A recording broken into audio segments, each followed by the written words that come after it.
Okay. We're going to start talking about classification trees. That's another classification method.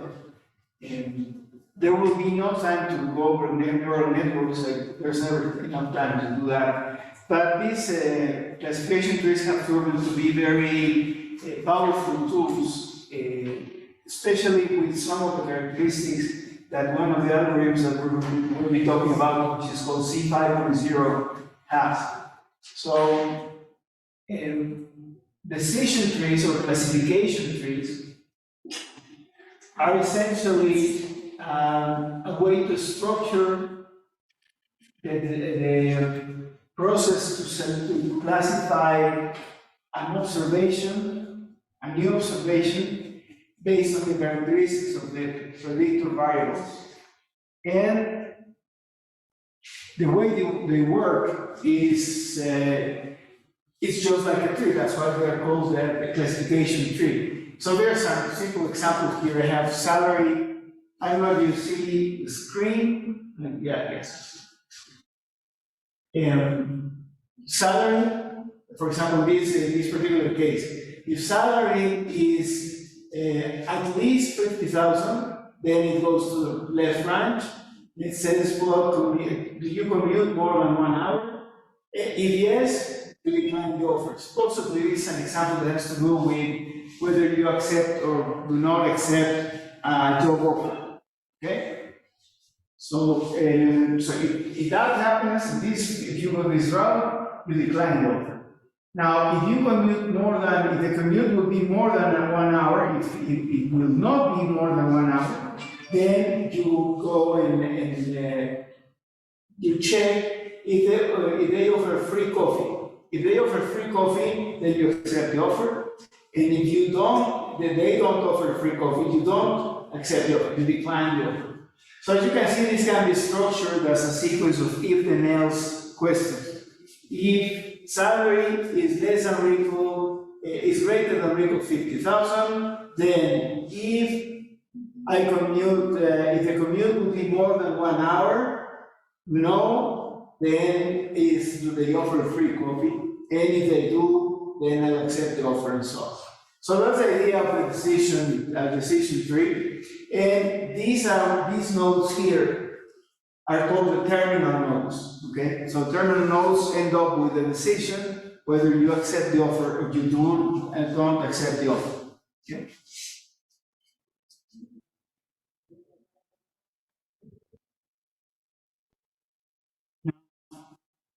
The models that are based on trees or rules consist of nested if-then-else statements, as we saw in the example, the previous example. So then we can say if predictor A is greater than a value, then if predictor B is equal to something, then the outcome is a success, else the outcome is a failure. And if the predictor A is less than 1.7, then the outcome is a failure. So any decision tree can be expressed now as if then else sequence of statements. Okay? Now, in this example, essentially, this is putting graphically this example. We have two predictors, predictor A, predictor B. And we're splitting the space. This will be the sample space, right? This will be the predictor space. In this case, we only have two predictors, so it's a two-dimensional space that we have here. And it's splitting the predictor space in rectangular regions. That's what decision trees do. Okay. Example here it's saying if predictor A is greater than or equal to 1.7, so we're on the right side of this thing. We split here the value for predictor A. Then, if predictor B is greater than or equal to 202.1, which would be this one here. That'll be this boundary here, 202.1. And if that's greater than this thing, I go the first route, it's a success. otherwise it's going to be a failure. Okay? So this is a very simple tree, a very simple classification or decision tree, and it has a representation like that. We can represent the least in this case that we only have two predictors. The advantages they have, the advantages that classification trees have, one is interpretability. Okay, that's one of the advantages that they have. The second one is that they can work with any type of predictors. So they can work with numerical predictors, with continuous predictors, categorical predictors, it doesn't matter.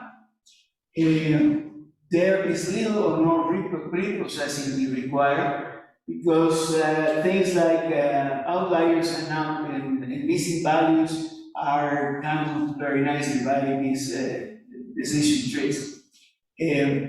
Some people like them because they resemble the way people think. That's the way we make the decisions. And some of the methods that have been used, for example, in medicine, are translated into rules. So that when a patient arrives to the emergency room, where they say that there's a sequence of questions that the attending physician is going to ask. Okay? Or the nurse, or even the nurse, because they have their decision through rules written down, and they know them. Yeah, so they start questioning, what do you have a pain? Where do you have the pain? If you have a pain place, then they ask something else. You have fever. When did the fever start? So that's the way that people reason to make a decision. So that's why people like this decision trees. Okay. Now, they also have weaknesses. One of the weaknesses that they have is instability. Decision trees are very sensitive to the data set that we use for training the model. Okay, so if we select a slightly different set for training, we may get a completely different tree. That's why, particularly with decision trees, it is very important to use resampling methods like cross-validation. It's very, very, very important. The other disadvantage they have is that they have suboptimal classification performance. There are better methods to use for classification. It's very seldom that they can be optimal because they require to be optimal. They require that the target variable, the objective variable, be such that the sample space is being split in rectangles, and these will be hyper rectangles in higher dimensions. That will be an adequate representation of the spec. That's what they require. So that's one of the limitations of the weaknesses that these algorithms have. Now, these algorithms are part of what are called the recursive partitioning algorithms. Okay, there's more of those algorithms. The only ones we're going to see here are the decision trees, but they are part of recursive partitioning algorithms. And one of the advantages of the recursive partitioning is that the implementation is very easy. Okay? Now, this is in general how the algorithm works. We set the optimization criteria. What do I want to do? Maximize classification, correct classification rate, or whatever. And then, based on that criteria, the algorithm proceeds and starts checking the different variables that I have, and then selects the best way to partition the data. Okay? So the observations are split in the groups defined by this partition, and then we'll repeat the first step. So the way it works is, let's say in this case I have in the previous slide, we have two variables, right? Predictor A and predictor B. Yeah, A and B. So let's assume that we take a very simple criteria and say that I'm going to choose, I start with A, for example, and then I choose all possible values of A that I have in my training sample, and check for those values what's the best split of the data, in the sense that I have most of the observations belonging to a success and the smallest in a failure. Once I determine that, then I say, for example, the partition, let's suppose that I start with A, and then A can take the values from whatever, here I have A. So for the different values that I have in the sample, in my training data, I check if I use this value for A to partition the sample space in two parts. And in one part, I get 80% success and 20% failure. That's with this value. And then with this value, let's say I get 60% success and 40% failure, and so on. So it would pick the one that gives me the most clear definition of a result, of the most clear chances of getting the right result. So it would pick this one, okay, because it gives me a mixture of 80-20, which is better than 50-50. 50-50 is flipping a coin, and 80-20 is not flipping a coin. And now it goes in all the values for predictor B, it does exactly the same thing for predictor B. So I have predictor B, which can take several values, and it checks for each one of those values how the data is partitioned. And let's say that I pick this value here, and it turns out that the partition here would be 50%, 50%. And this one here, this one would be 90%, and then 10%. 90% success and 10% failure. So the first split would occur, in this particular case, it would occur for predictor B at this value, okay? So this value was 2.7, okay? That would be it would choose this value because I got the most clear signal of which is the right response, success or failure. Okay? So that's the first node. That would be the first split. So I take my first split with predictor B, and my tree would start looking like this.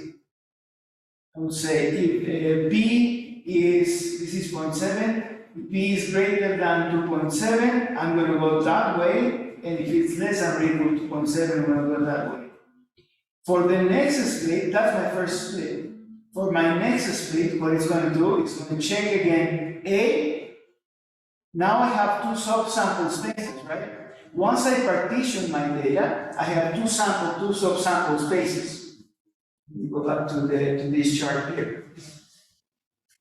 Once I partition the data, I have, for example, in this case, this would be predictor A. That was the first one it chose, right? The predictor A is greater than or equal to 1.7.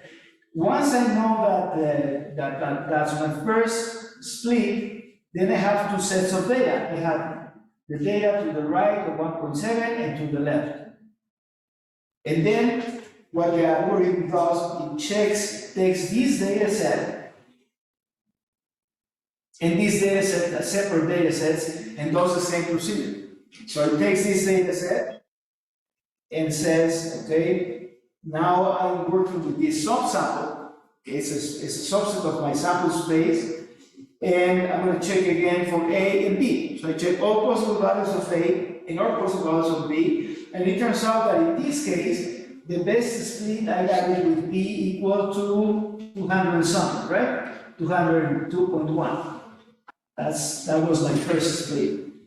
Then after that, I have a large proportion of successes in these blocks, and I know how to classify the new observation, data point. So that's a procedure, that's a general procedure of for tree. I don't know if it's clear what we're doing. We're splitting the space in two every time. And then we're working with the subspaces that we obtain, check all the predictors again. So all the predictors are checked again. So that's we repeat step one for each of the partitions. Then the next time we'll have 4 partitions or 3 maybe, depending on what how we split the data. And then we check we do the procedure again. Validate all the variables and all the possible values of those variables. Okay. That continues, the process continues until I have a stopping criteria. The stopping criteria could be until I get a tree of depth, let's say 10, okay? Or until I get a minimum of 10 samples in each terminal node. That would be another termination criteria. Another stopping criteria could be just finish until the difference in proportions of success and failures in a terminal node is greater than 30%, for example. So I can have several stopping criteria. Now, the way we do splits is not as simple as just computing percentage of observations live in each side of a node. Okay. The objective that we're pursuing with this thing is to get sets. Once we do a partition, we want to get subsets of that sample space that are as homogeneous as possible. Okay. So if I have if I define a split where I have 50% success, 50% failure, I don't have clarity there. So I would want to do split in a place where I have more than a larger difference in percentages, for example. So this is essentially what I said earlier. The division of sampling space is performed for all different values in the training set, all different values for the predictors. And we evaluate all possible predictors. So for all possible predictors, we evaluate all the possible values to do a split, and those values come from the sample from the training data set. So that's where the values come from. Okay? And then we select the predictor and the value, which gives us the highest purity. What we call purity, for example, if I have a split,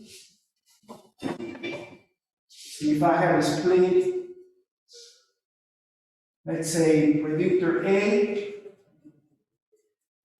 and that difference was like 2.7 or something like that. If to the left I have 80% success, and to the right I have 20% success. And for the value, the same predictor A, I get another value, I pick another value, let's say 1.5. And then here to the left, I get only 65%, no, 60% success. And to the right, I get only so 60% for the success here and 40% failure. And this would be at 40% of the sample will be here, right? 40% of the data points will be here, 60-40, that proportion. So we say that this node, this node is more pure than this node here. Okay, so the larger the difference, the easiest it is to classify an observation based on the percentages, then that's a measure of purity. Okay, so we select the split and the data and the observation that gives us the largest purity. That's how we select the splits. Now we will see that there are 2 ways essentially that we're going to be measuring purity. There will be 2 ways to measure purity. we'll define it a little bit later.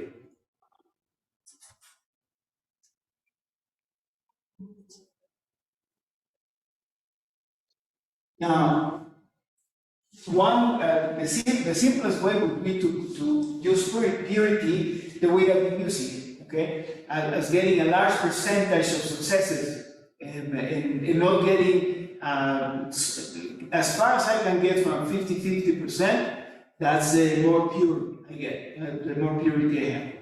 And that would be that one criteria. But turns out that criteria is not the best criteria to use to define the splits in a decision tree. There is other two criteria. One is called an entropy. That's one of the decision criteria that the purity criteria we're going to be using. And the other one is going to be the classification. One is information measure. We have an information measure and the okay. Now that will be one of the measures that we'll be using is Gini's index. Have you heard of Gini's index? No? In demography, they use it to, for example, when you have people in a certain region have very similar socioeconomic conditions, then that's a measure of how equal things are for those people. So Gini's index is something that the sociologists and the economists use to measure unequal economic opportunities. That's essentially for what it is measured, what it's done. This is very similar. It's the same idea. The more inequality I have, the smaller the Gini index is going to be, and that's a more pure. That's the more pure node. Okay. So that's one of the measures. Actually, the different algorithms to do to train a classification tree are based, the differences in which criteria we use for purity, and again, we only use Gini's index and entropy that comes from the theory of information. Oh, Gini's index is also called deviance. Okay? So this is related, remember we saw logistic regression that we talked about the deviance? This is related to that deviance in a sense of when you put distributions behind these things and you talk about maximum likelihood, this deviance is related to that. But that's the Gini's index, and that's one of the measures, and the other measure is a cross entropy, which is cross entropy. We'll see the definitions now, but cross entropy comes from information theory. From communications, from telecommunications. That's where the term cross entropy comes from. Okay. Now, here, a predictor and the value of that predictor are chosen to build the first node based on purity. The variable, the selected value, are those who achieve the best separation among the groups because we want homogeneity within each of the subgroups, okay? But the differences between the two groups. So that's the one that achieves the best separation. Now, if the target variable is binary, then there is only one separation. If the target variable is continuous, for example, these trees are also used for regression, okay? Regression, they are called regression trees. And if the continuous variable, if the predictor, if the target is a continuous predictor, a continuous variable, then we use regression. And then if we have n data points, we will have n minus 1 possible separation points to do the split. Now, if the continuous variable is regression, these regression trees are not the best tool to use to do prediction. There are much better methods to do prediction in the regression case. Yeah? But then after the first the best separation is found, we divide observations in two groups. The group of observations for which x is less than the average of the 2 points that are closest, and the observation for which x is greater than or equal to that b. That's in the case of regression. Okay? And then in the case of regression also, as well as in the case of classification, the variable selection process is repeated for each of the subgroups that we're forming. That's repeated for each subgroup that we're forming. The most basic trees are the CART algorithm. CART is for classification and regression trees. Okay, we'll be focusing more on the classification part, because for regression there's other methods and that are better to deal with continuous response variables. Now, for a two-class problem, Gini's index is given by, if we have a two-class problems, then we'll have two probabilities. P1 is probability of success, and then P2 would be 1 minus P1 would be the probability of failure. And Gini's index is essentially 2 times P1 times P2. That's what it is. 2 times P1 times P2. And P1 and P2 are probabilities of belonging to class 1 and class 2 respectively. So that's Gini's index. Okay? And that's one of the criteria. That's the criteria that is used in the CART model. Now, what we want to do is minimize Gini's index. The smallest Gini's index is, the more pure is that node. Okay, the more purity we have. So the objective is to minimize Gini's index. And when we minimize the Gini's index, when either P1, when either the probability of success or the probability of failure tend to 0, right? That's when Gini's index will tend to 0. What will be the maximum value to, when will the Gini's index be a maximum? Remember when you studied the binomial distribution? What was the most pessimistic estimate of variance? If you didn't know what was the value of P, the probability of success. Remember what was the conservative estimate of variance? If you didn't have any idea, it will be with P equal to 0.5, right? P equal to 0.5, that's what we have the largest uncertainty. Okay, it's like P equal to 0.5 is like pretty McCormick. So we have that would be the maximum value for Gini's index. And so we want, in that sense, this is related to what I was saying in terms of splitting the data, because it's looking essentially what proportion of the data, what proportion of successes we have on either side of different values for the different variables in the predictor space.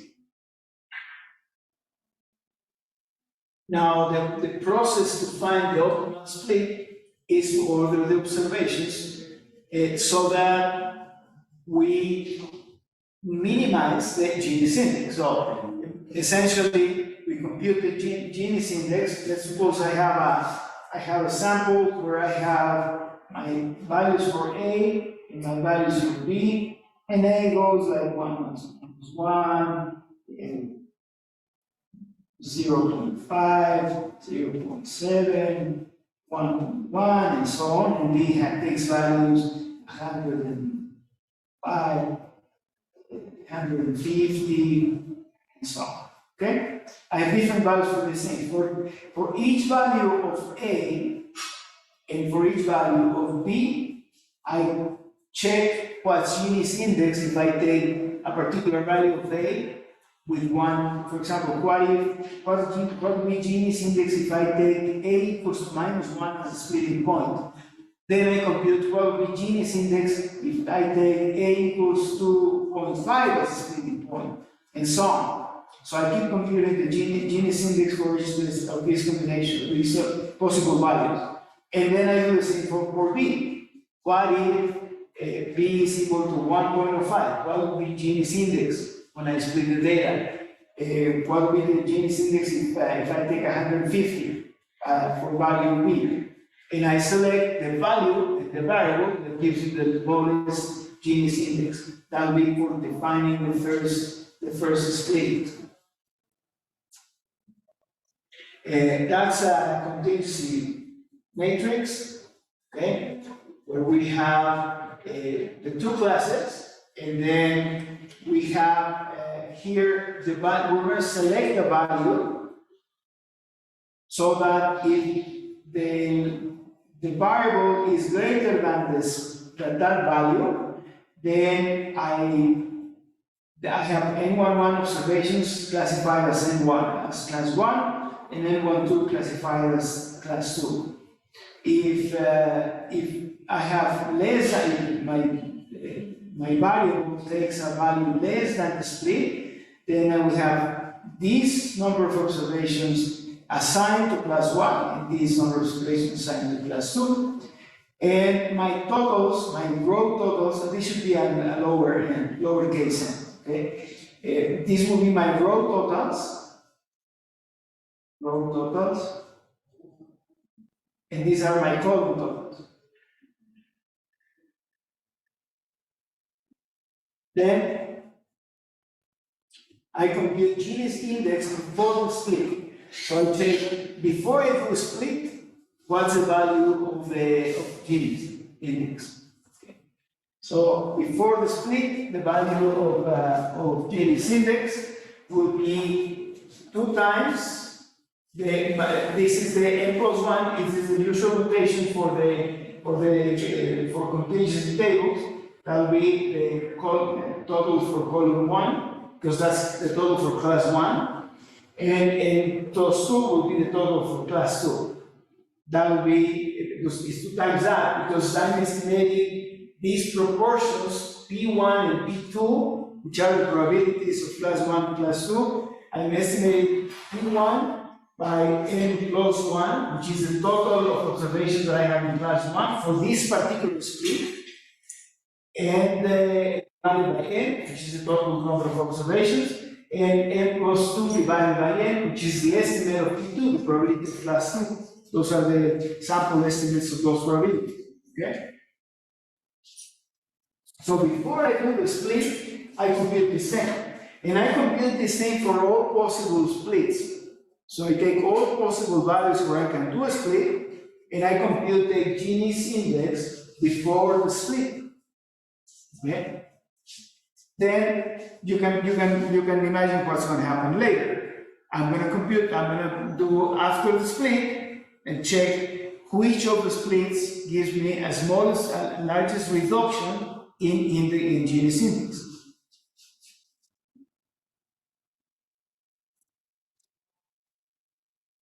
So this index then is calculated after the split then.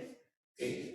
So if I were to do the split that I had in the previous slide, then I compute here what's genius index after the split within each of the new node values.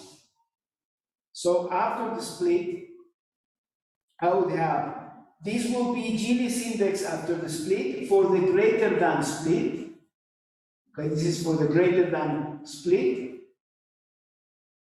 And this will be for the less than or equal to split. Because after I did the split, then if I'm on the greater than or equal, in the greater than, then what do I have? I have in class 1, I have N11, right? And I only have, my total would be, my sample size total would be N1 plus in that case. So that's how to compute the genius index after the split. Okay, because I have N11 which is now my estimate of P1 for the greater than split, N11 divided by N1 plus, because that's what I have, that's the number of observations that are left in split 1. And then I have N12 divided by N1 plus is my estimate of P2 after the split.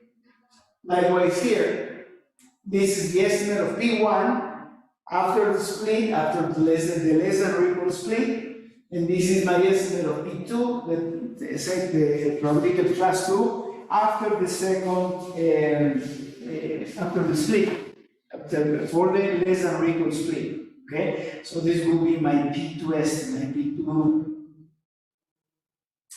This is my. This will be P2 estimate, and this will be my P1 estimate for this split. And here, this will be my P1 estimate and my P2 estimate for this split, for the greater than split.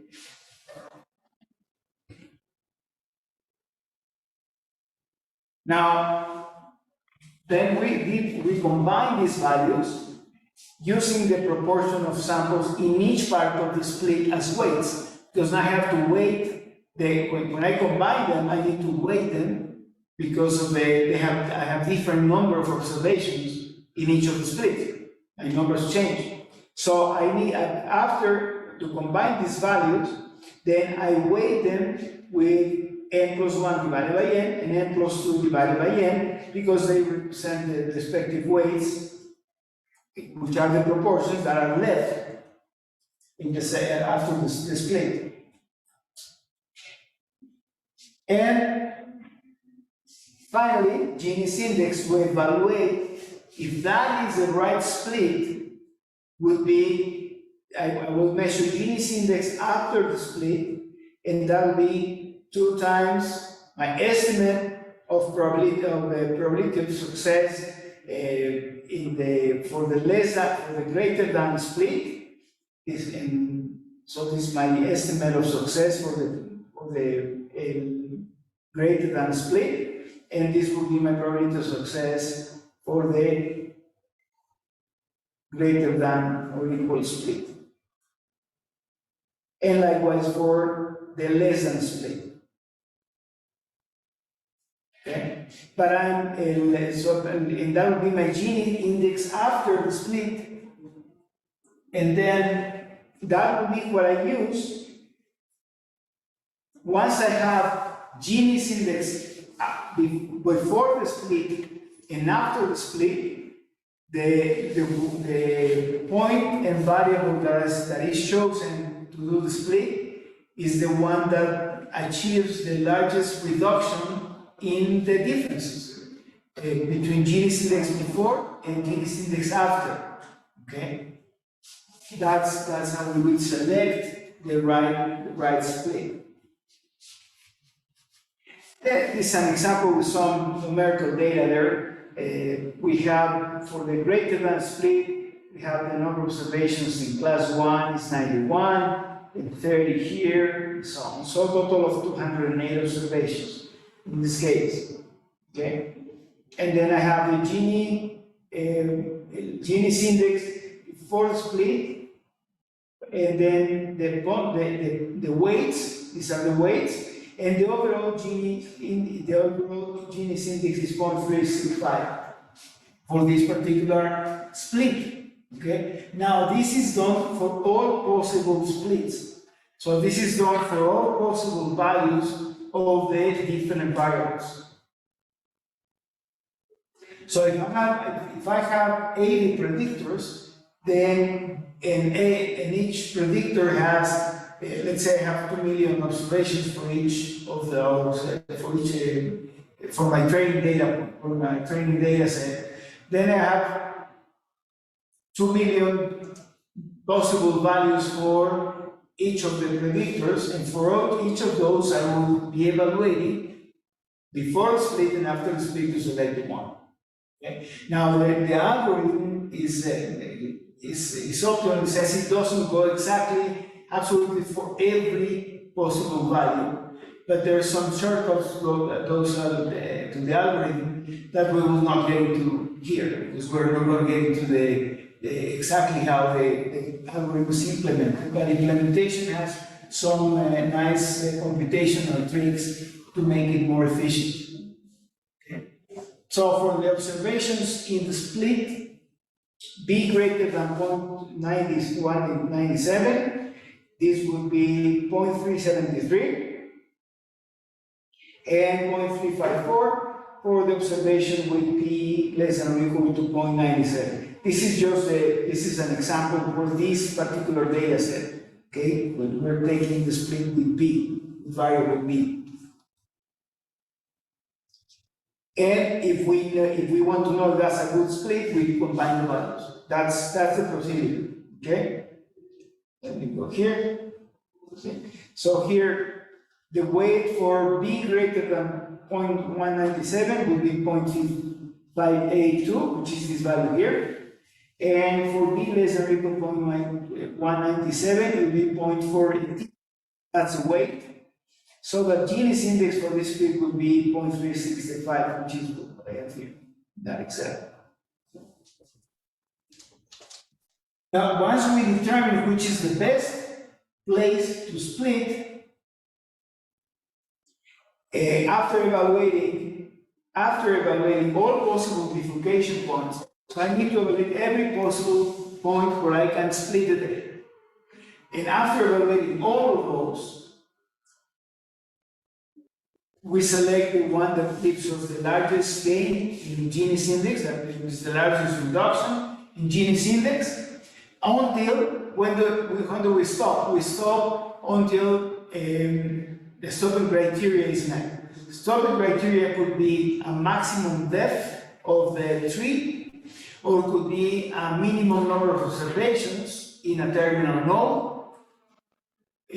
or some other criteria. We'll see that some of the algorithms have a complexity criteria that determine how far deep, how far down the tree we should go, and compensate, because the farther down we go, the more complex is the tree. Okay? And the more, if we have overfitting, when we do, if we do a tree with maximum length, that is, when each terminal node ends up with one observation only, then that will be an overfitting. That will be overfitting the training data, and that's not a desirable thing to do. And that's what it says here. Trees of maximum depth overfit the data. Okay. So most of the tree algorithms have a pruning procedure. Okay. So some work like that. Some algorithms and work like CART algorithm works like that. CART builds the tree of the longest depth and then starts pruning back according to some criteria. And the criteria could be based on a cost complexity parameter, that would be a hyperparameter that we will have to select by cross validation, by resampling method, or could be a criteria like I want a minimum of X number of observations and start pruning back until I get a minimum of 5 observations in each terminal node. So the most common one is this one, to use a tuning parameter, which is hyperparameter, which penalizes the purity criteria by a factor of total number of terminal nodes. So the larger the number of terminal nodes, and because in one extreme, if you look at that case where you have 2 million records, 2 million transactions, you could have 2 million terminal nodes that will overfit the data. So there's a parameter that most of the tree algorithms that we'll see have, which is a cost complexity parameter that will penalize the purity by how much depth the tree has. Okay? Now, classification trees can handle missing values. There's only the observations that do not have missing values are considered for splits. If we have missing values, there's a way we can consider that for a split. So missing observations, missing values don't really impact in the tree construction. We have mentioned the same. If a predictor is continuous, bifurcation it's clear because I have a continuum of values for a given predictor. So I choose the different values and select and measure a Gini index before and after, and I pick the one that gives me the largest decrease in index, in Gini index. Okay? But when they're categorical, there's two routes we can follow when the predictors are categorical. We can handle them as a bunch of dummy variables, okay? Let me see, which is the approach that's used in logistic regression. And that is called independent categories, okay? So if we assume that the categories are independent, then the categorical predictors are decomposed into dummy variables.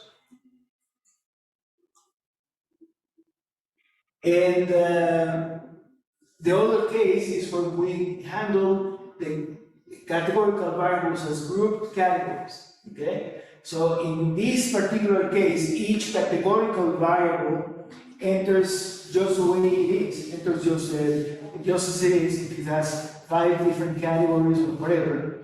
And then the algorithm will start grouping categories depending on how the splits are working when we're building the tree. This is an example from a given data set. This is comparing some methods that we already that we will be seeing here, not all of them. We've been talking about the CART algorithm, which is classification regression trees. BART is very similar to the classification regression trees. We'll talk about C5.0 here and random forest. Those are the ones we're gonna be working with. And this is the difference in performance in the area under the curve, sensitivity and specificity for the grouped categories, which is like a little O there, and independent categories. So as you can see, there's not much of a difference. There's some larger differences in some cases, but the cases that are of more interest to us because of the practical applications are C5.0, where it doesn't make much a difference to use group data, to use group categories, or independent. And the other one that we'll be using is random forest, where also there is no big difference, not only the area of the curve, but also on sensitivity and specificity. So in general, we will not worry about this thing. We'll let the algorithm deal with the categories, unless we have a good reason to consider them as independent categories, and then we will need to code them in a binary form with dummy variables, using dummy variables. But that really depends on the issue. Now let's look at this algorithm. This is the CART algorithm with the iris data. You remember the iris data, we've seen it before. We have 3 different types of iris flowers, and we are measuring several characteristics, sepal width, petal width, and so on. Okay. We'll look at the case where we're looking at 2 of the predictors, which is sepal width and petal width. Okay? And we'll go over, I'll give you the breakdown. It's 10:55. We'll come back at 11, let's see, 10 minutes on 11:10. Okay? 11:10, and we'll go over this example. Okay? Any questions for those of you who are at home? No questions? No, teacher. Okay. Well, we'll see you in a few. Let me stop sharing and do this.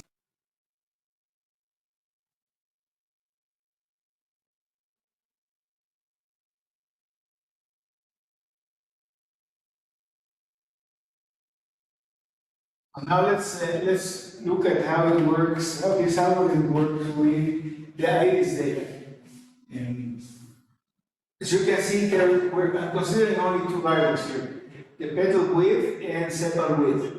And if you recall, those were two variables that were really the most important to classify between the three types of iris flowers. Okay. Now, what the algorithm did is start checking all the possible values that you have for the two variables that I'm considering here, petal width and sepal width. Turns out that the first one that it chose for doing this first split was petal width. Okay, that's petal width. That's the first one it chose to do the first split. How did it choose it? Again, it evaluated all possible values of petal width in the training data set, then computed genus index before and after, did the same thing for sepal width, and turned out that the last year's reduction in genus index was obtained by the petal width equal to 0.8.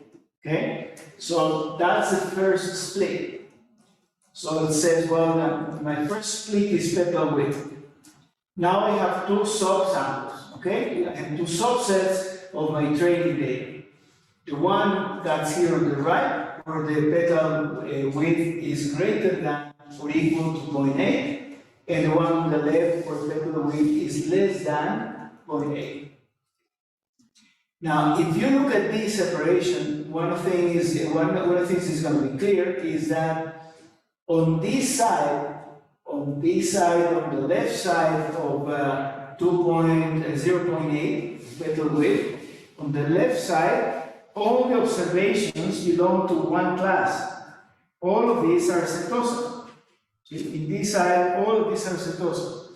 So on the left, there's nothing else to do. The tree will end there because I don't have any single case of any of the other iris flowers. So 100% of the data on the left of the petal width of 0.8 is setosa, corresponds to setosa. So now it goes to the right, okay? It goes to the right side. I'll start focusing on this side, and that's my new subset of data for my training space. And now it will evaluate petal width again. Remember, the first variable is petal width, right? Now it will check again all possible values of petal width and all possible values of sepal width, and see which value gives us the largest separation in the groups, in the two classes that we have left, because we only have all setosas were left in the left side. So I have now a mixture of two classes here, versicolor and virginica. Now, it checks again all values of petal width. So for each one of these values, for each value of petal width, computed the genus index for each value, and it also did that for each value of sepal length. For each value I have, it computed the genus index. And then it determined which variable value combination gave the largest reduction in genus index. And turns out that it selected again petal width. So it selected again petal width, and it selected the value of 1.75, okay? So the next split is that one. It's selecting a petal width to the left of 1.75 and to the right of 1.75. And now I have, if you look now on the right side of 1.75, all of the flowers there are Virginica. So I would not expect any further separation there. However, on the left side, I have some cases of Virginica and some cases of versicolor, although versicolor is the one that dominates there.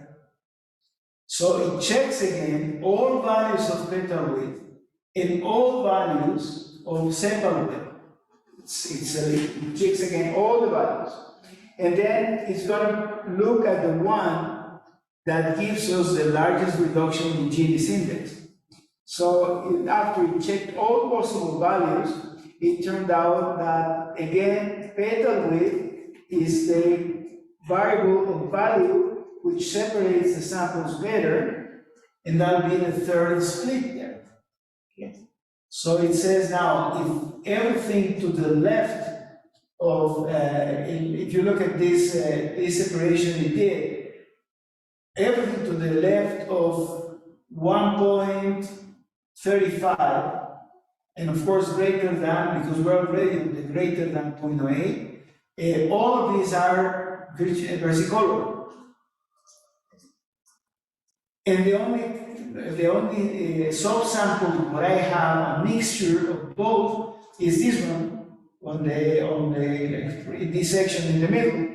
And now it selects for all the values of petal width and all the values of sepal length, which value separates better the samples. And it selected now a sepal width of 2.05. Now it selected this one. Sepal width of 2.05. Because if you look at that sepal width of 2.05, turns out if you go in the above the 2.05, that is to the right side of this strip there, it classifies the data as versicolor because that's the largest proportion. See, I have 2, 4, 5, 6, 7, 8, 9, 10, 11, 12 out of 14 data points correspond to versicolor, so it assigns those values to versicolor. And here, you look at this split on the below this line, I have majority is the one with green, the Virginica. So these will be classified as Virginica.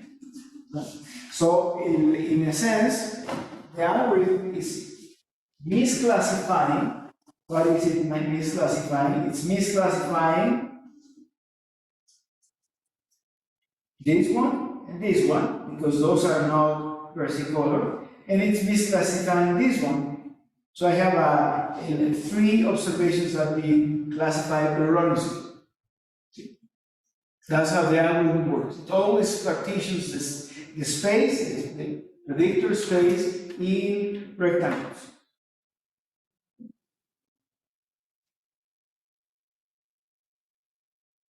Teacher, and what happens with the ones that are the outliers that we have there, or are they outliers, or how do we consider those? Could you repeat the question?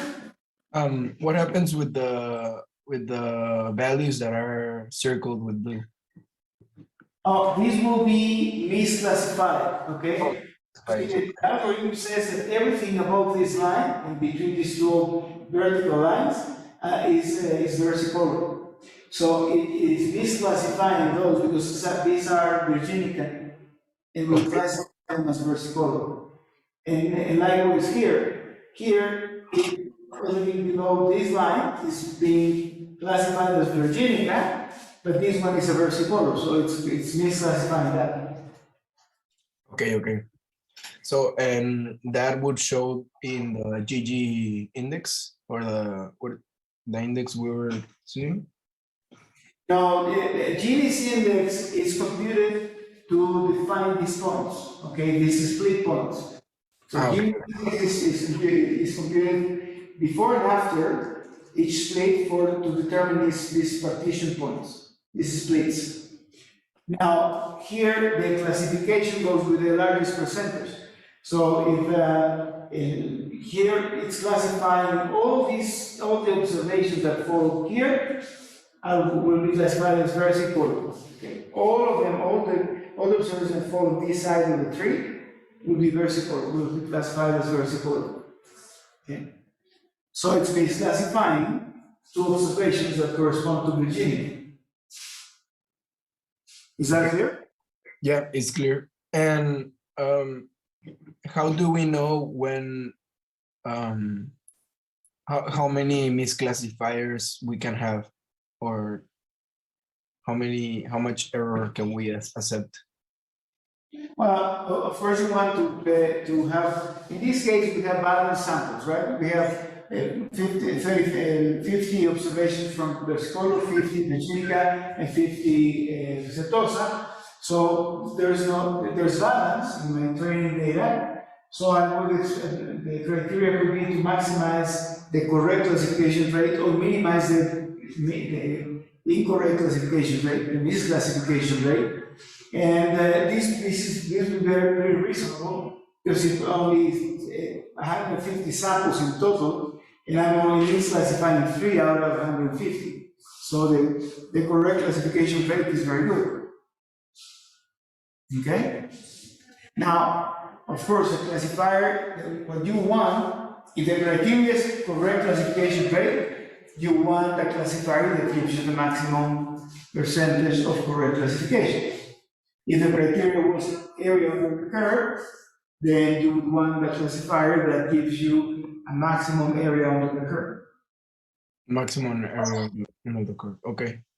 Okay? And that's why we always compare algorithms. Okay? We would never just go ahead and use this algorithm. We would need to compare this algorithm with a support vector machine, with a logistic regression, and so on. Okay. Okay? To select it.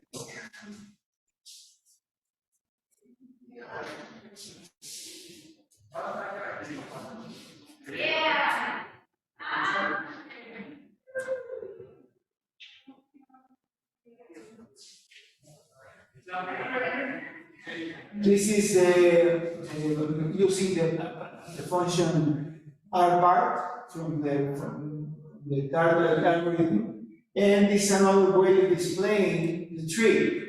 Okay. Here you can see the way that the tree is displayed. Looks a little bit nicer than the other tree that we just saw. And it tells me, for example, if you look at the first node, Setosa, it has 33, 33, 33, because I have 33% of Virginica, 33% of Versicolor, 33% of Setosa. Okay? Now, once I do the first split, on the right side of the tree, I have a versicolor is the class that dominates. Okay, the versicolor is the class that dominates there, and I have 0%.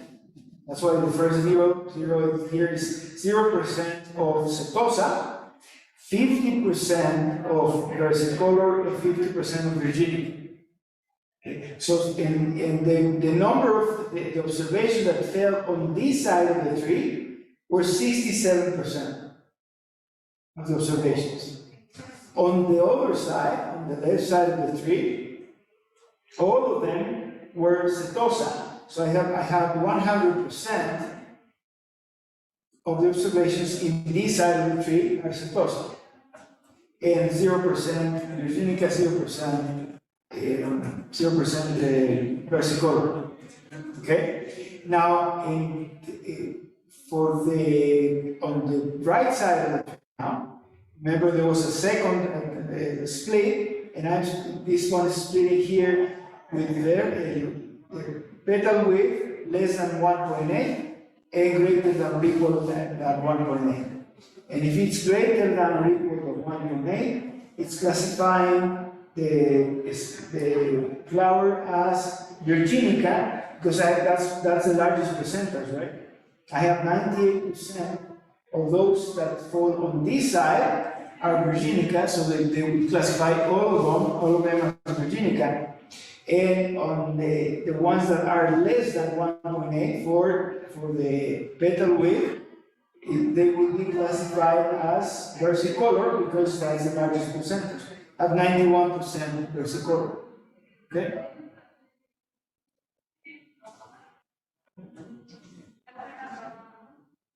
And that's the split here. That's the first split. Then it'll be the second split, this one here, with versicolor here, petal width less than 1.8 and greater than 1.8. And this is another form to look at the tree. This is another form to look at the tree. It's giving me graphically what you see here. For example, move this here. See there, it gives me all the, you cannot see it here on the screen.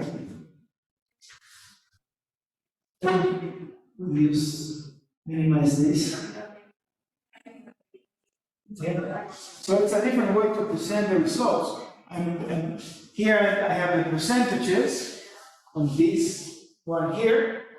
And here I have the percentages but in terms of bars, right? So I have 100% Setosa on this side, on this terminal node. On this terminal node, I have 90-some% of Setosa of versicolor, and here I have the largest percentages of Virginia. So those are the terminal nodes. So as you can see, the tree is similar to the one before, but it is a different algorithm, and it ended with just 3 terminal nodes. 3 terminal nodes. The previous tree we saw had 1, 2, 3, 4 terminal nodes. Okay, 4 terminal nodes. And then this is a tree of depth 1, 2, 3, 4. This has depth 4, and the second tree with the part algorithm, part is its depth is 3. It's 1, 2, 3. Some people counted from here with depth 2, but it was not.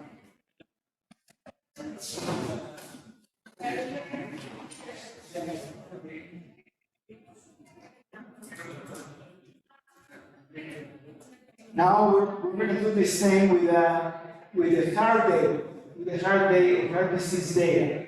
And we've dealt with this data set before. We have very few variables. Now, one thing that's important to know, these trees have a nice visual representation if we have a small number of variables, and because we can keep it to a reasonable size. If we have 8 variables, then the visual representation of the tree will be very messy. You couldn't really read it. So the visual representation works fine when we have a reasonable number of variables. And the tree is not too, it has not very large depth. So this is with the heart disease data. So heart disease data, remember I have age, weight, gender, VO2 max, and the diagnosis, if it was heart disease or not. And remember that VO2 max is heart rate during exercise, okay? Gender, weight, age, and so on.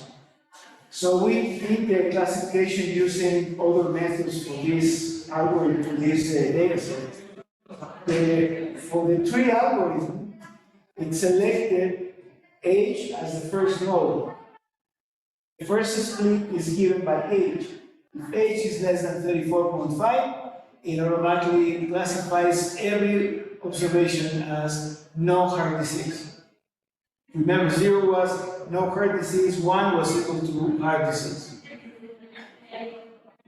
Then it went over all the variables and it selected weight. And if weight was greater than 93, then it goes to the right. And then if weight is greater than 93, greater than or equal to 93, then age is the next variable that it selects, and it chooses, it assigns it as heart disease. Now look at this thing. In both branches of this last node on the right side of the tree, both are classified as heart disease. Now, why does the algorithm separate? Why the algorithm separates this and this as one, only has one? That's it. The only difference is the percentage. Okay? And in one of them, the percentage of heart disease in that side of the branch was much higher than in the other side. Okay? That's why it's split. You see sometimes it splits. But in any case, the algorithm, when it comes, it checks if age is greater than or equal to 93, and the age is less than 41.5, is less than 93. But in less than 41.5 is heart disease.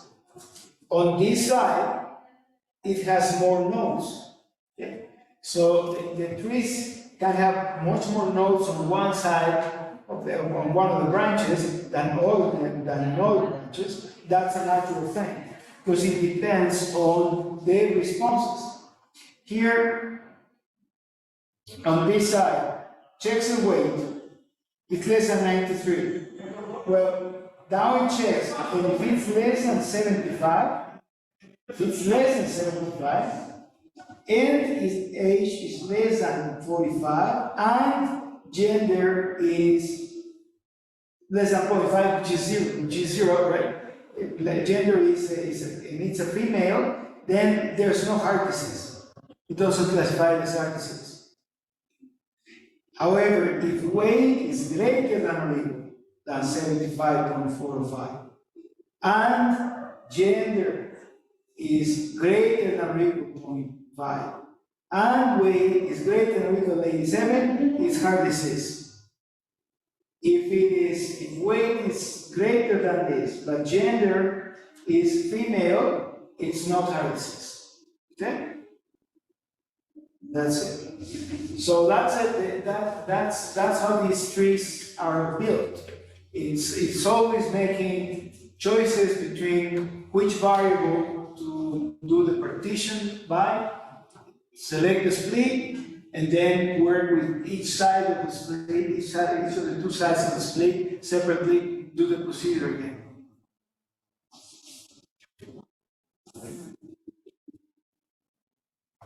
Are we doing okay so far?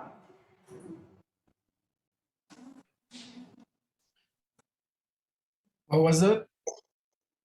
Are we doing okay so far? Yeah. Okay. Okay. Okay. This is another representation of the same tree with different algorithm, right? This is the card model. This one has let's see, 2, 3, 4, 5, 6, 7, 8, and 9 terminal nodes. 9 terminal nodes in this algorithm. So each algorithm will give us a different tree. The next algorithm, raise this thing.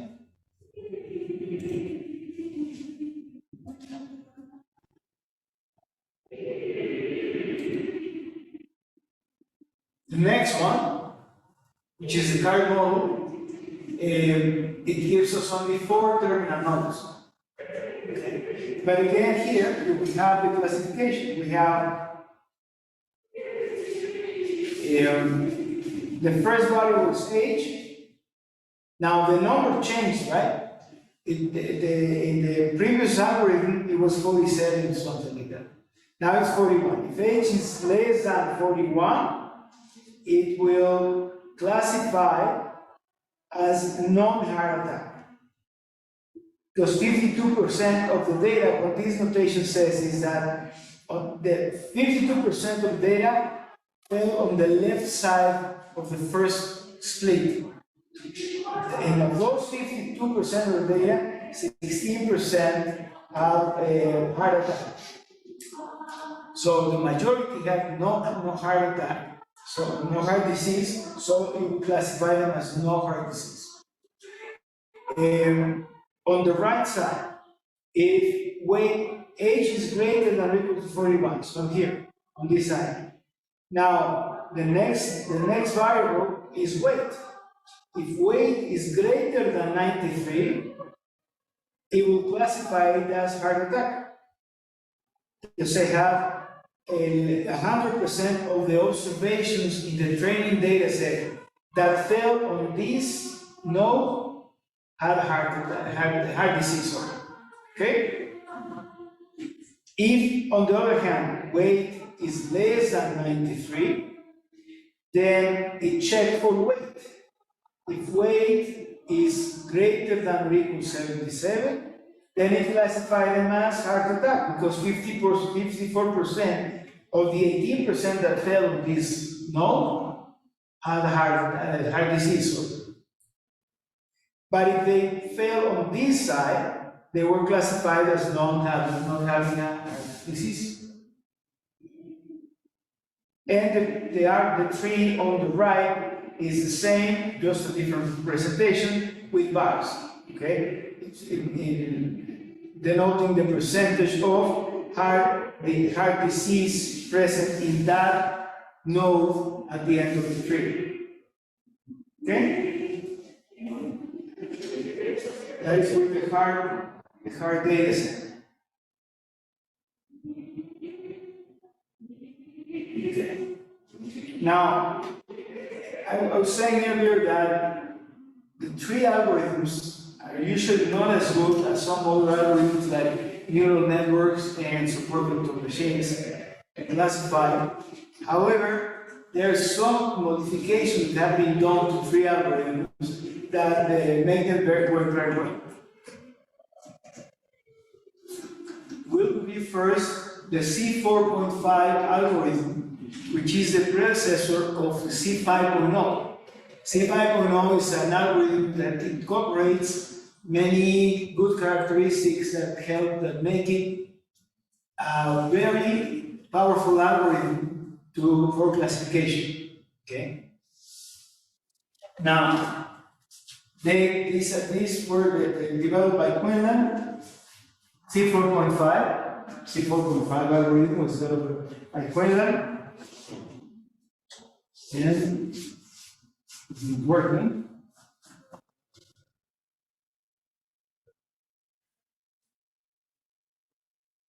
Let me change my USB to more. It was working this time.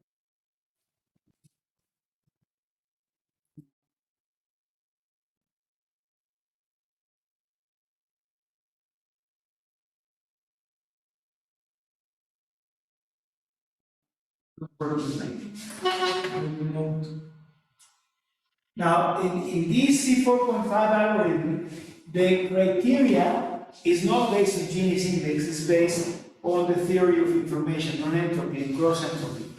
And this comes from telecommunications. Suppose that we want to communicate a certain flow of information. You have to communicate from one place to another, certain flow of information. For example, a probability distribution of we have classes, so we need to try to transmit the probability distribution of these classes that we have through a series of messages. If the probability function is extremely unbalanced, that is, if the probability of success is very, very high relative to the probability of failure, then I will need to transmit less information to be able to make a decision. Okay? So the more unbalanced I have, in the probabilities for the classes, the easier it's going to be to make a decision. If the class probabilities in the nodes were very similar, then I would need to provide more information so that somebody can make a decision, classify something as heart attack or not. If the rates were very similar, if the probability of heart attack was near 0.5 or 50%, and then I would need to provide a lot more information to be able to classify a patient as having a heart disease or not.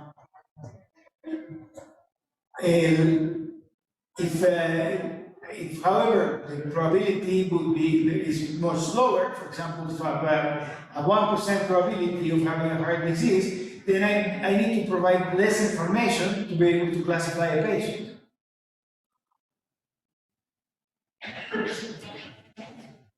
So we need to transmit more or less information depending on that balance between the classes, the balance that may exist between the classes. The amount of information that this comes from telecommunications theory represents the number of bits needed to communicate the message. So the more bits I need, the more balanced.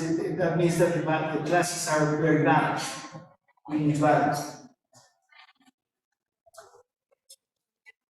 For simplicity, let's take the case where we have two classes only.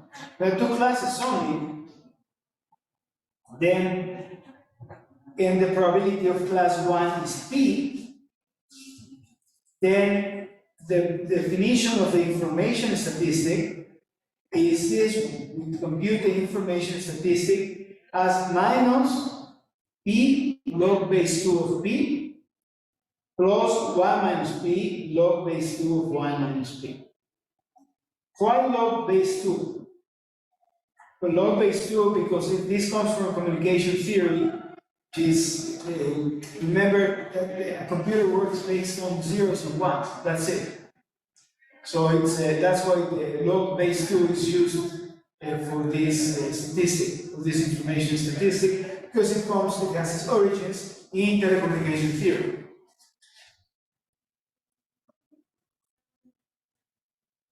So that's the definition of the information statistic. Now, if P is defined, if P is equal to 0, then we define the log base 2 of P as 0 times P. The log base 2, 0 times log base 2 of P is going to be 0 when P is equal to 0. Okay? That's by definition. That's by definition. You cannot compute the model. Now, for the two classes that we have here in these are the similarity data that we have seen before. The proportion of observations in the first class is 52%. So the classes are balanced. They are balanced. In this case, if you compute the info statistic, information statistic is 0.997. So that means that I would require to transmit 0.997 bits of information to be able to classify an observation. But to be able to understand the message, If instead we consider the case where P is equal to 0.1, then information will be 0.46. So what happens for Gini's index, we want this information to be as small as possible.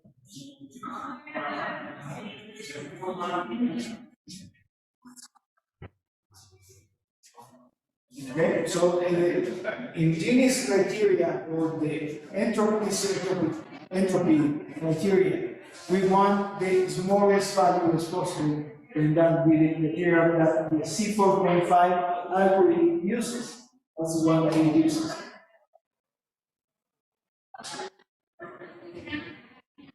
Now, splits are determined, it's similar, in the case when we use Gini's index, it's similar, but instead of Gini's, we'll use the information. Okay? The information statistic.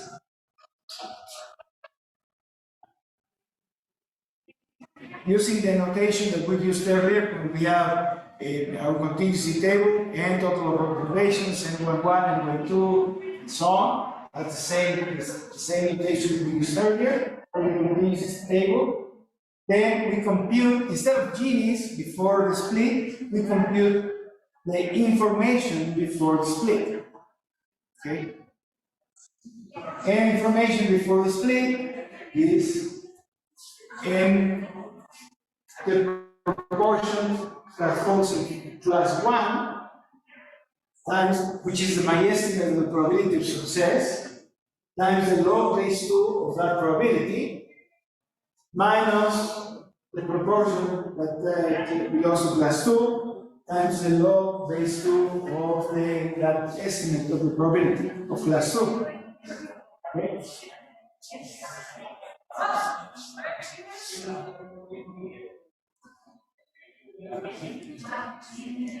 Now we can measure the improvement in the information criteria that will be induced by a split the same way we did earlier. We compute information before, information after, and remember, information we want it to be as small as possible because that's the requirement of information. Okay? So the gain after a split will be computed as info before the split minus the info after the split. And that will be the criteria to select the variable and the value for the splits.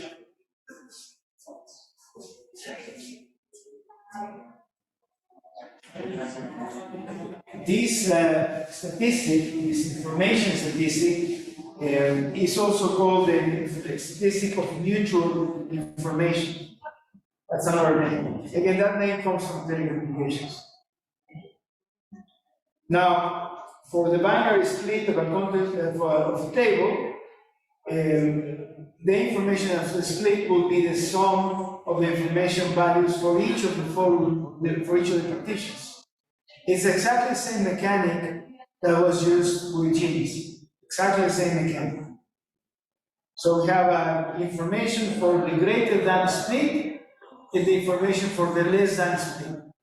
Remember that in our table we have a greater than split and less than or equal to split. And we have our table here, right? So we compute the information for the greater than part of the split and the information for the less than or equal part of the split. And then what we do now is the total information will be, just as in the case of Gini's index, will be the weighted average of the information greater than and information less than for the greater than split or the less than split. So the information after the split will be, it's a weighted average. So I'm weighting by the number of data points that fall in the greater than split, okay, after the split, n1 plus divided by n times the information greater than n plus n2 plus divided by n, which is the weight for the times information for the less than split. Okay, the same logic that is used to compute the gain when we are using Gini's index. Okay. Now, to correct for the bias, because if we have categorical predictors, there's some bias that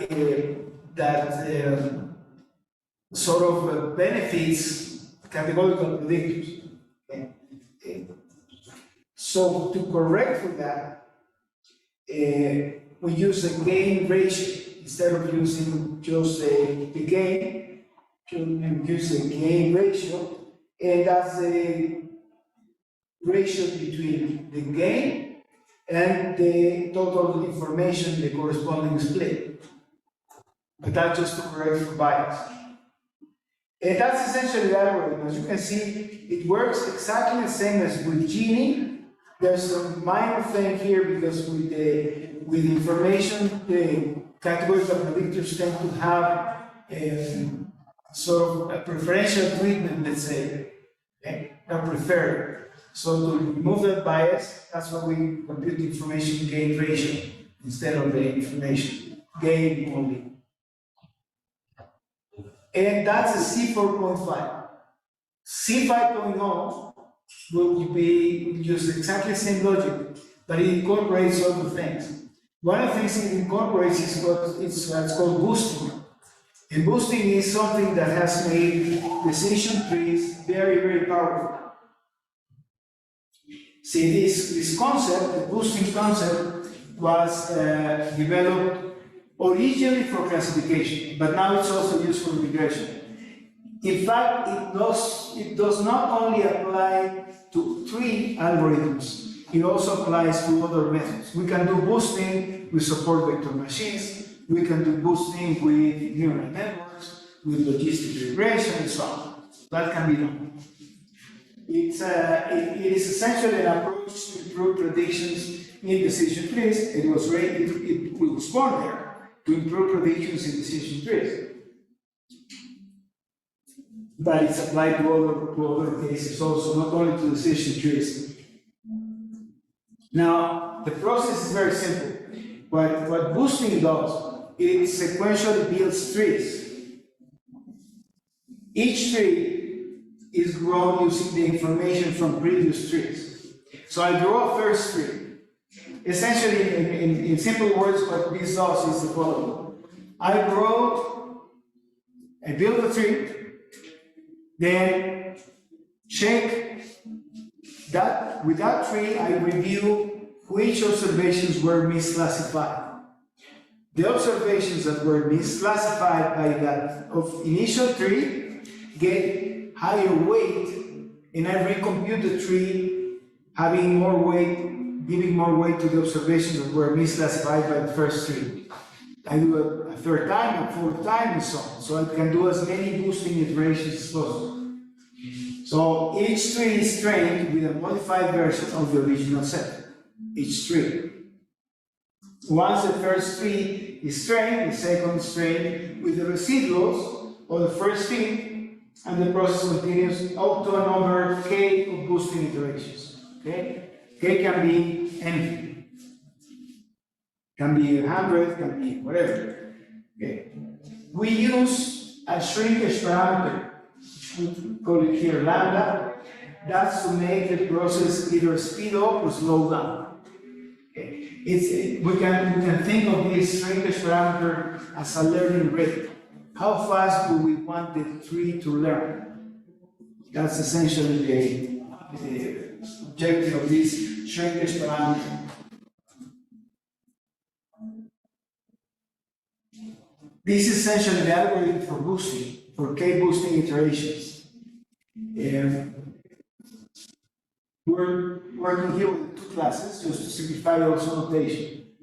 We present class 1 as +1 and class 2 as -1. Then each observation receives initially the same weight. Each observation weighs 1/n, n total number of observations.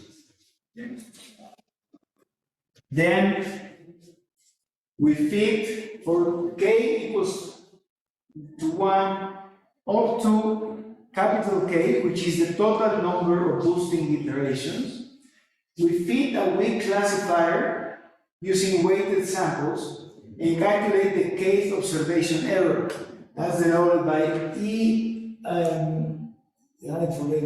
can read what that is, RRK, error, ERR for error, for little k, for the kth iteration, okay? And then we calculate the kth state value as the log of 1 minus the error divided by the error at the kth iteration. Okay? We update the observations weights, giving higher weights to those that were misclassified.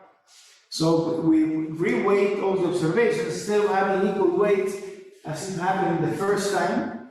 The second, third, and fourth time, the weights will be larger for observations that were misclassified. We do that capital K times. And then once we did the K boosting iterations, we calculate the prediction for each of the observations that we want to predict. And all we do is if we sum, remember we're classifying as class +1 or -1. So we sum the different predictions for the K, capital K boosting iterations, we add them up, and if it's positive, we assign it as class +1. If they are negative, the sum is negative, we assign it as class -1. Okay? That's essentially what it does. So it computes several trees, and then with each tree, you classify observations, and at the end, you add the K classifications that you did for all the observations you're classifying, and if the sum is positive, you assign it to class +1, and if the sum is negative, you assign it to class -1.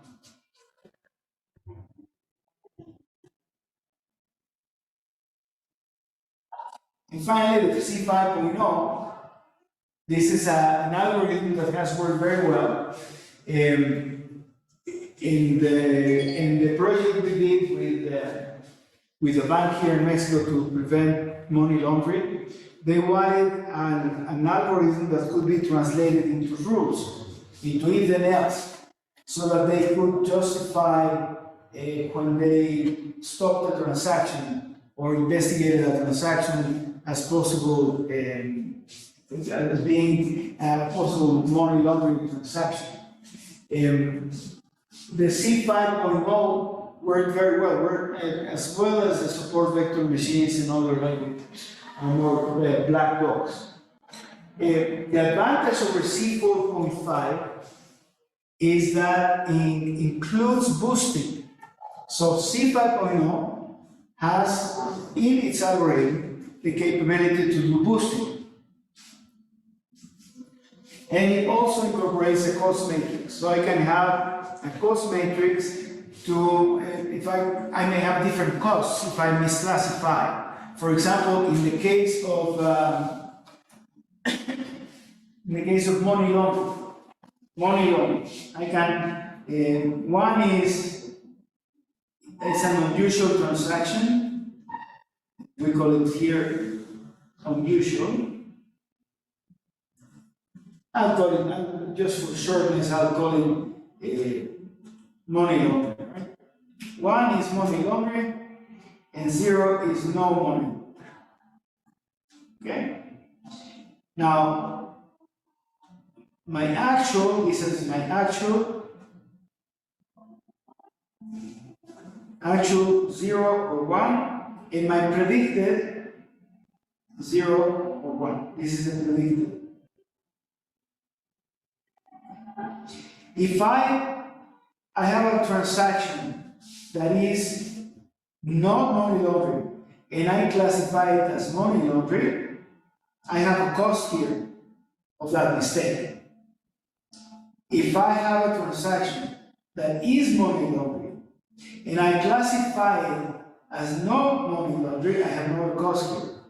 Now it turns out that the cost of classifying a transaction which is actually a transaction that's unusual because it's money, it's very likely that it's money laundering, then the penalization, the penalty for the bank can be very, very large. So my cost here is much greater than if I make this mistake. Here, if I make this mistake, all I'm doing is I'm incurring costs to investigate the transaction. That's it. There's no penalty. And here I can have penalty. I don't know if you remember the HBC case of a few years ago. They found that they were doing several money laundering transactions with one of the customers, or several customers, and the fine was very, very large, millions of dollars fine. So that's this capability of incorporating a cost matrix is into the C5.0 algorithm and not in the C4.5. So those are the two advantages. It has a rule and a tree version. So it generates rules, it generates a tree. Produces smaller trees than C4.5. Because it combines non-recurring conditions for splits with several categories, and it has a final pruning process which uses a cost complexity approach, and that's intrinsic in the algorithm. It automatically does the pruning using a cost complexity approach. Well, and that cost complexity parameter will be a hyperparameter. So this algorithm has several advantages. One is boosting the number of boosting trials, number of boosting iterations is an hyperparameter.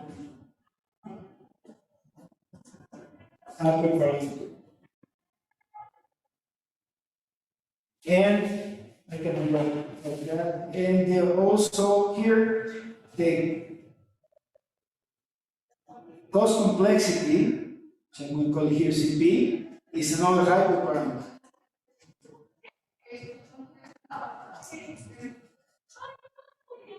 So I can select those hyperparameters by generalized validation. Validation in several layers. This is a comparison of some of the algorithms you've seen. This is the card algorithm and the C5.0. That's for the iris data. Iris data is a very simple data set to classify because it's the classes are very easy to distinguish. But in the case of the card and the C5.0, give me essentially the same nodes in this particular case. And it gives me also, in both cases, I get a tree of size of, with 3 terminal nodes. Yes. And now we will go to R.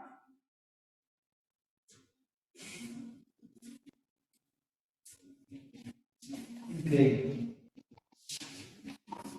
Now please download script. And the script is AM10, árboles de clasificación. You will not need to read any data set because we're going to use the iris data set for this to look at the algorithms here. Okay, so download the script and run up to line. Then I have my variables, the predictors, petal width, sepal width and petal width. My data is iris. Just like that. If I look at the summary, it tells me the classification tree is, it tells me that it should fit the function tree in the formula, and so on. And the misclassification gives me here the misclassification error rate. So it misclassified 5 out of 150 observations. That's what it misclassified. Can do a plot. If I do just a plot like this, it will not put any labels. So if I want to to put the labels, I need to use the text function and do iris tree so I can put the labels. Okay, now I can put the labels, and that's the tree that we saw in the notes. Okay? That's what the labels are. Now I'm going to use the function rpart from the package with the same name, and the function is rpart. The syntax is the same. Response as a function of the variables, which is the data set. I do the library rpart plot, and I use the rpart plot. Instead of using just the plot, I'm going to use the rpart plot, and that gives me the display that we saw earlier in the presentation. That has the advantage that it gives me the percentages that of observations that I have from the different classes. Okay. And it gives me this is the terminal nodes, and that's with the percentages. Okay. And I know, for example, as we saw earlier, here I have 100% of the data.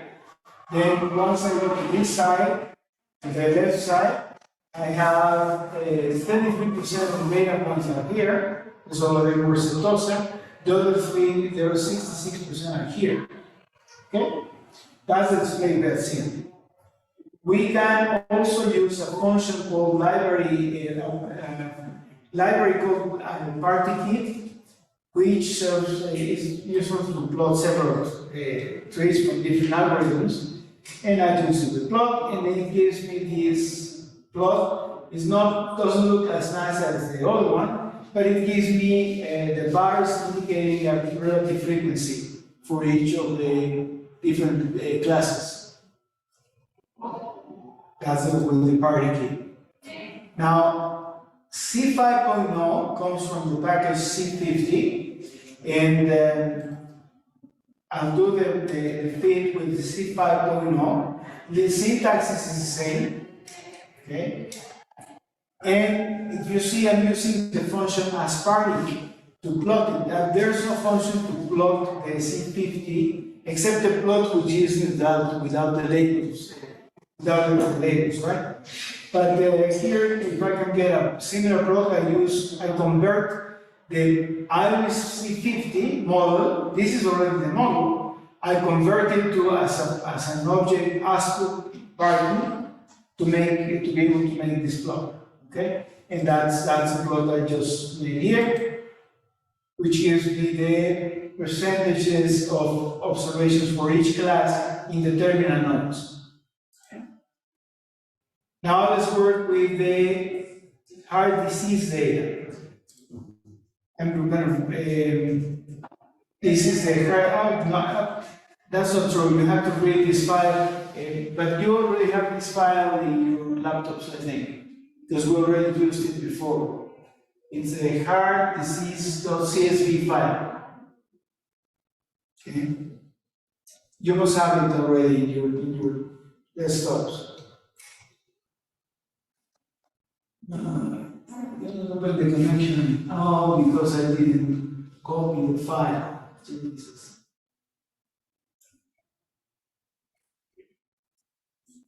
I didn't copy the file. Let me go to gender view to max and the response, which is no heart disease or heart disease. Okay? And I define gender as a factor. And I also define heart disease as a factor. I've removed the first column because I don't need the case number. And I only have left age, weight, gender, due to max, and heart disease.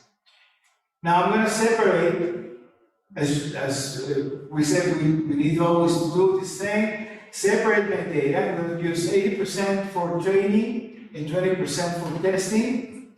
And I said, that's it. I'm going to do the create data partition the usual way. I said I put the HD train and HD test, and I do the X train. I'm going to take all the predictors and put them in X train, and I'm going to put all the response and put it in Y train. And I do the test data, the predictors, in X test, and Y test has the response, right? Now I have, I recall a train and a response, and I recall it because the algorithms, in most of them use the classes as labels, as variable names. So we cannot have a 0 as a variable name or 1. So I recall them as no heart disease and heart disease.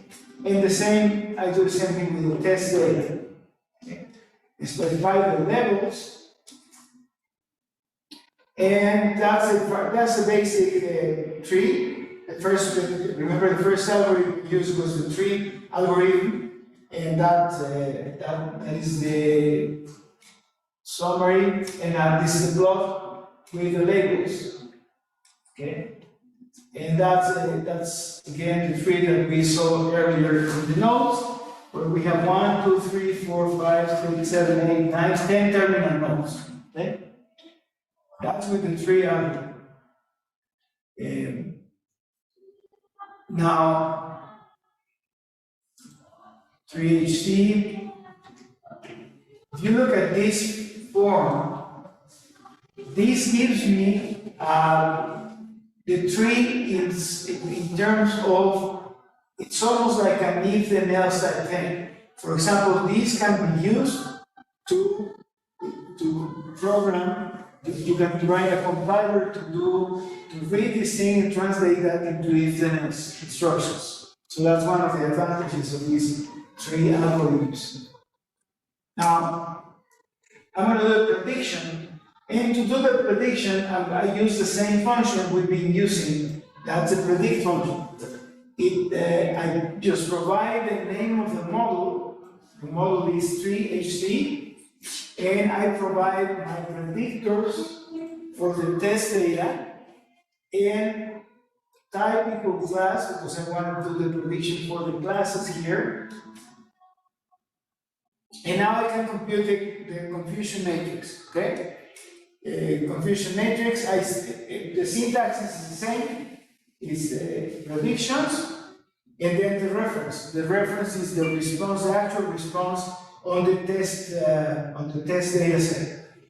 And it gives me 70% accuracy, and it gives me a sensitivity of 84%, specificity of 42.8%. Now I'm going to use, with the same data set, we're going to test the CART algorithm, the CRT algorithm. The CRT is run with the rpart function. So I call it rpart HD to the model. And summary, it tells me here the summary of the model, which is the basic information, the algorithm that it ran, how many nodes and stuff like that. And to rpart HD, it gives me something that I can translate into if then else rules very easy. Now to plot it, I can use plot just like that with text, but instead of that, I can use the party package to do the plot, which is nicer. It's a much nicer plot because I have the percentages here of the different classes. Now, to evaluate the performance, I do the prediction with the test set. So I do rpart, I compute now the confusion matrix, and the confusion matrix now gives me an accuracy of 75%, which is a little bit better than the other one. But sensitivity increased, okay? So sensitivity increased to 92%, which in the case of heart disease, it's a good thing to have. Sensitivity is preferable to specificity because of the nature of what I'm trying to predict, which is a heart disease or not. Okay? And I can do the other plot with party and it's the same thing that we have seen before. Now, this is the way we're going to normally do these things, we're going to be using the train function from Kaggle to be able to compare different models. I set the control function, strain control. I'm going to use method equal cross validation. Summary function is a two-class summary because it's a binary classification. And class probability, this is true. I want to obtain the class probability. So that's my control function. Then I do, instead of running the C5.0, the R-part algorithm directly, I run it using the train function from Kaggle. That's the train function from Kaggle. It took 0.077 minutes to run. And that's the thing, that these are the results of this is the complexity parameter. If you see here, I did not specify values for the cost complexity parameter. I simply used tune length equal 20 and let the algorithm select 20 values for CP, which is the cost complexity parameter. I'm going to plot it and check here. Since the classes are unbalanced, are not balanced here, we want to use as a criteria the area under the curve. So the area under the curve, we get, it's on the y-axis, and we get very good values here, and then it starts decreasing. So as the complexity parameter increases, I am starting to overfit. So values between 0 and 0.1 will be reasonable.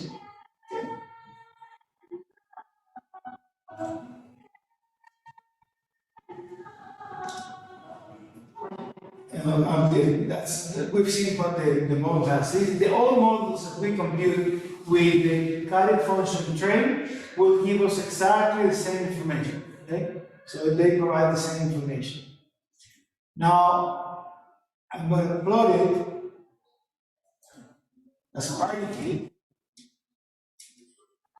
And the other part, the R part feed of the final model. This is the final model.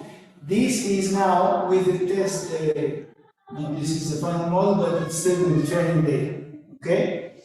Now, if instead of doing the same, I want to use the C5.0, I change the method, and instead of method equal R part, I'm going to say C5.0, okay?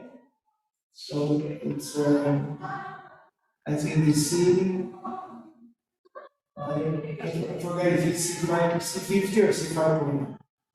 Let me see if it works like this. And I'm going to call it differently. I'm going to call it C50, C50.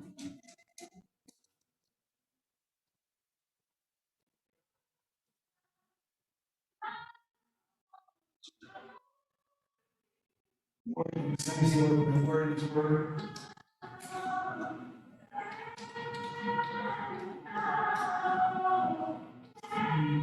Word.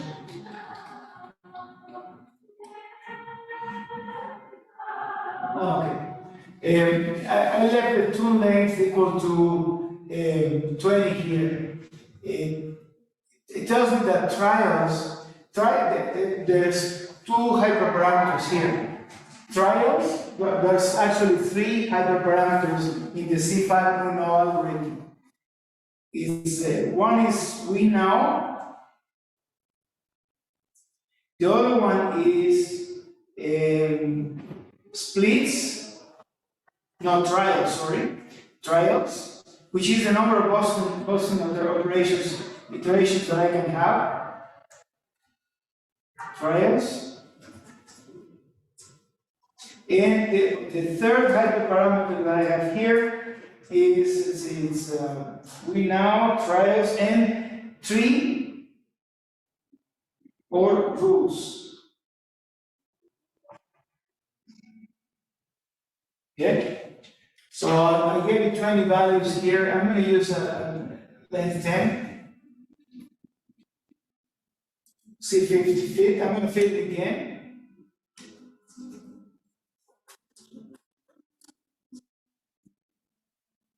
And I'm going to say here,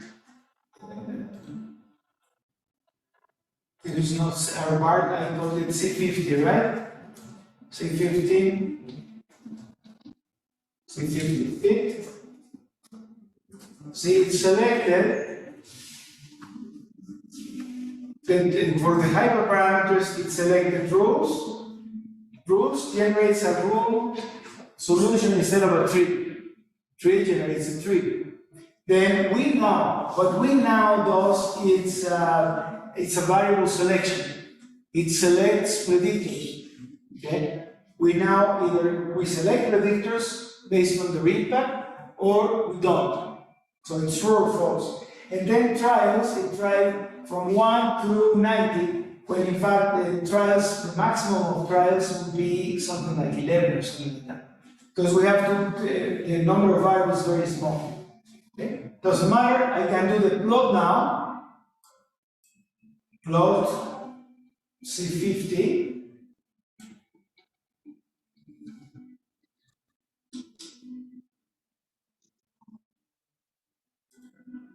Let's look at the plot. Let me clear drawings. See, select no winnowing or winnowing. Winnowing is variable selection, no winnowing is not variable selection, without variable selection. Then rules is the blue line, and tree is the pink line. And then what we have here is the number of boosting iterations. So as you can see, the boosting iterations should be around 11 or something like that, maximum. But the best value for the area under the curve was here with just one trial and no winnowing, okay, without selecting variables and so on. Okay. Now this is the C5.0 algorithm. What I'm going to ask you to do is you're going to do the analysis for, with a blank page here.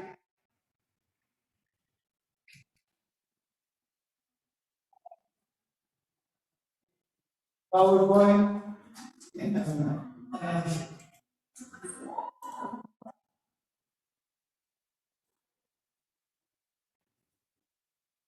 you remember the caravan data? Okay, with the caravan data, I want you to analyze the caravan data.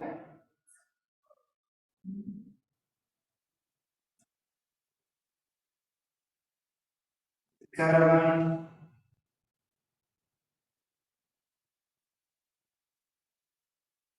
You split the data, 80% training and 20% testing. And now you're going to compare logistic regression, K nearest neighbor, K and N, support vector machine with a radial basis kernel,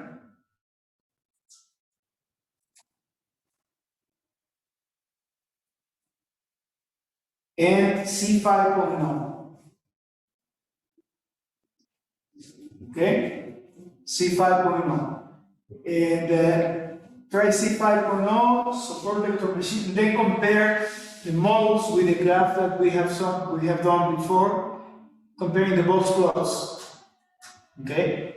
So you need to create a list with the different models, and then what we did that in the script with the support vector machine, that we created a list with the models, and then we created the box plots for the resamples. That's what I would want you to do with the caravan data. Okay? So it's 4 methods you're going to compare: logistic regression, K-nearest neighbors, support vector machines with a radial basis kernel, and C5.0. to compare the carbon data. C5.0 use a tool length of 10, okay? Or if you remember how to make a grid, it's actually in the script for the support vector machine. Do a grid with 3 is win now, true or false.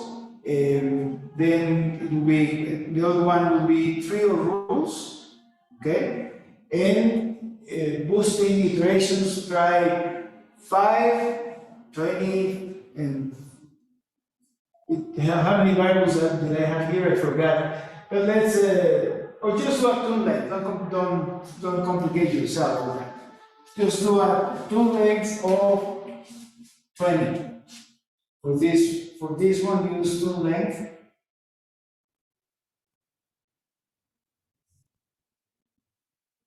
20. Now, make it 10, so it's faster. Because you have more data, erase the whole thing. Just tool length equal 10 for the C5.0. Okay? So it doesn't take us that long. Because we have more data there than with the high disease data. So it's a larger data set.